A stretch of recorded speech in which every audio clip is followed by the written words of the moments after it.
ربي يا الله الله يا ربي يا الله لا إله إلا الله لا إله إلا الله لا إله إلا الله محمد رسول الله محمد رسول الله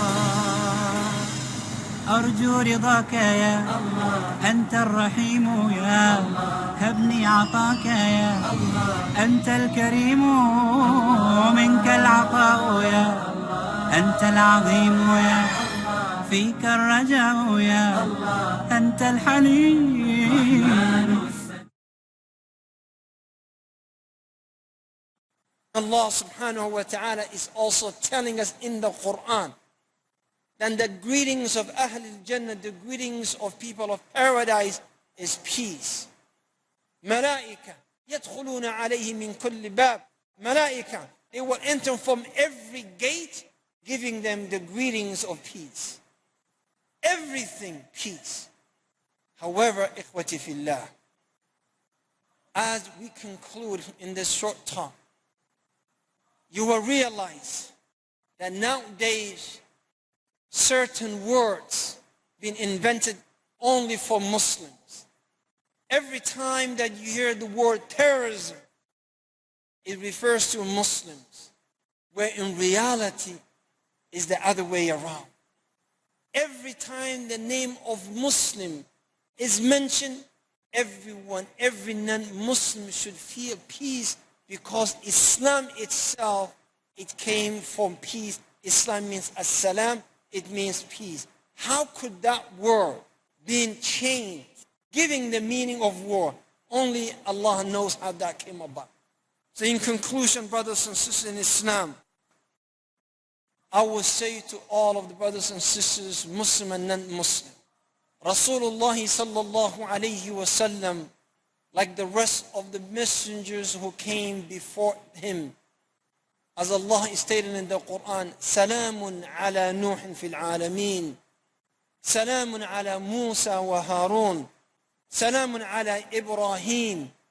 All of them, including Rasulullah sallallahu alayhi wa sallam, they were calling to peace. And us, as the followers of Rasulullah sallallahu alayhi wa sallam, we should call for peace before anything else. We should invite people. And Rasulullah sallallahu alayhi wa sallam used to defend initially. It was only to fight those who fought him and so on. But as a Muslim, we should never be weak. Never be weak. As Muslims, we should be strong. We should stand on our feet, our ground. If someone transgress against us, then we should fight them to stop the transgression, because without that, there would be no peace. However, we cannot attack people because of land. We cannot wage war against other nations because of property or resource or anything. However, as a Muslim, when you meet your enemy, you gotta be strong. And this is how Rasulullah sallallahu alayhi wa sallam taught us, كما في حديث الصحيح قال النبي صلى الله عليه وسلم المؤمن القوي خير وأحب إلى الله من المؤمن الضعيف وفي كل خير. The stronger mu'min is more beloved and more liked by Allah than a weak mu'min, and both of them, that it's khair in them. Naam. Jazakallah khair. Inshallah. Let's go back to the sisters, inshallah, for the next question. Assalamu alaikum. My name is Rachel. I'm a vet, and I'm a new Muslim. MashaAllah. So I want to ask you a question. I've been told before that when I'm praying for non-Muslims, I have to only ask for guidance, and if they are deceased, then I'm not allowed to ask anymore. But I know of a situation where Prophet Muhammad, peace be upon him, was praying for someone who was known to be a hypocrite. And even if the companion said, "Why are you praying?" he said something along the lines of, "I will pray until the last, if there's any hope at all." So what's the correct way to pray for non-Muslims? To pray for non-Muslims during their lifetimes is permissible. To pray for their guidance, for their well-being, for them become better, or get off from illness or get cure, is permissible. After they die, that we leave that to Allah subhanahu wa ta'ala.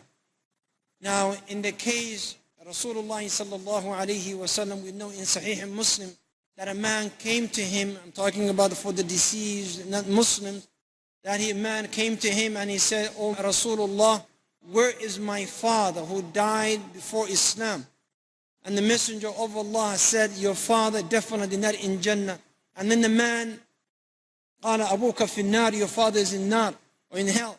And then the man, he wept and he got up. And the Messenger of Allah said, "Bring him back." So they brought that man back, and the Messenger of Allah said, قال أبوك, your father and my father, both of them are in that place together.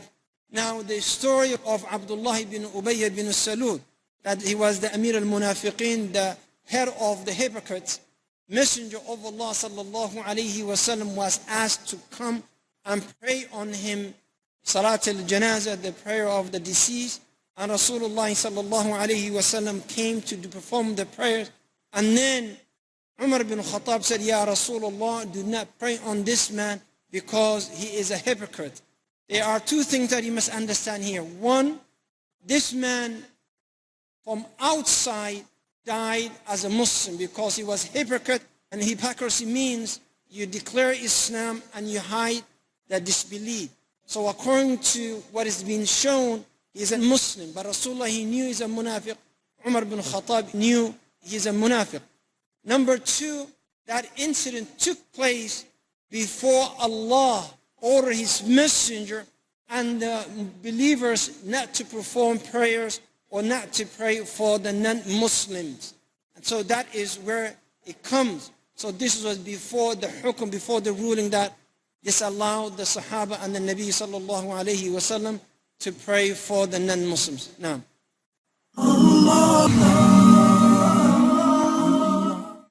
Assalamu alaikum.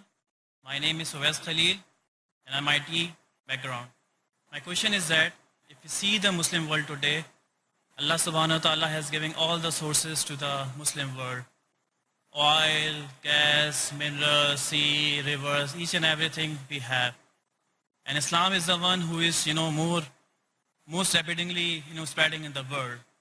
But how come in the Muslim world we are fighting with each other? So every Muslim world is fighting with each other. We are, fighting for the name of Islam. So my question is that how we can basically bring the harmony and peace among the Muslim countries? You're asking a tough question. Brother, harmony and peace and unity starts with you and I. Starts from our families and it spreads. But I would like to tell you one thing. No one will destroy Islam and Muslims except Muslims. النبي صلى الله عليه وسلم قال سألت ربي ثلاث. I asked my Lord for three things. He gave me two and he denied me one. I asked my Lord not to destroy my ummah with natural disasters, hurricanes, all this. And Allah said, your nation will never be destroyed by that. I asked my Lord not to destroy my ummah by outside enemy. Allah said, I give you that, O Muhammad. I ask Allah not to destroy my ummah from within. And Allah said, no, I will not give you that. So the only enemy that this deen have is us. The only one can destroy us. As you can see, we have the land, we have the resource. As according to CIA, the number of Muslims is 1.2 billion. Now, we have all that number, but nothing is happening for us because It's not coming from us. We became a nation who are depending others.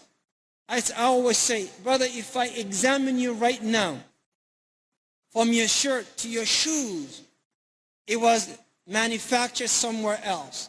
In China, and probably in America, in Europe, it may not be manufactured in any Muslim country. We have everything that we need, but yet we became consumers. My teacher, I went to Catholic school, by the way, in Canada. My teacher was the first one who taught me, and she taught us a class, and she said, who feeds who? Muslim world or the Western society? And I said, well, Western society, everything comes from the West. She said, no. You people give us everything. Everything. So the problem is not the Ummah. Before you say this ruler, that country, this country, I think if we start with ourselves, if I start with Brother Saeed, I guarantee you we would be in a better place. And this is the reality. The only way we can unite our nation is by us uniting one another. See, maybe you look like Pakistani, Indian, and so on. If I come to you and say, brother, can I marry your sister or your daughter? What would you say? You would say, nahi, nahi, no. It will never happen. You know, if you come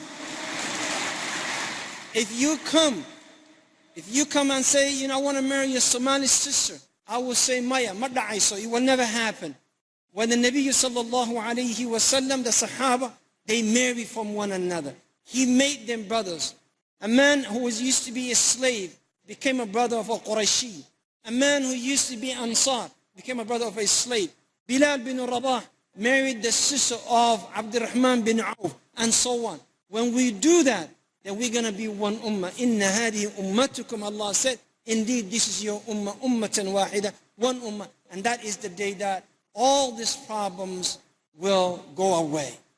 Wallahu a'la wa a'lam. MashaAllah, MashaAllah, Jazakallah khair. That really put that one to bed. Alhamdulillah. Okay, sisters, can we have another sister? Don't forget, if there's any not yet Muslims in any of the queues, they have to come first. In this occasion, when we're explaining about the religion of peace, we should be engaging with those people who are not yet Muslims. Can we have the next question from the sisters, please? Assalamu alaikum.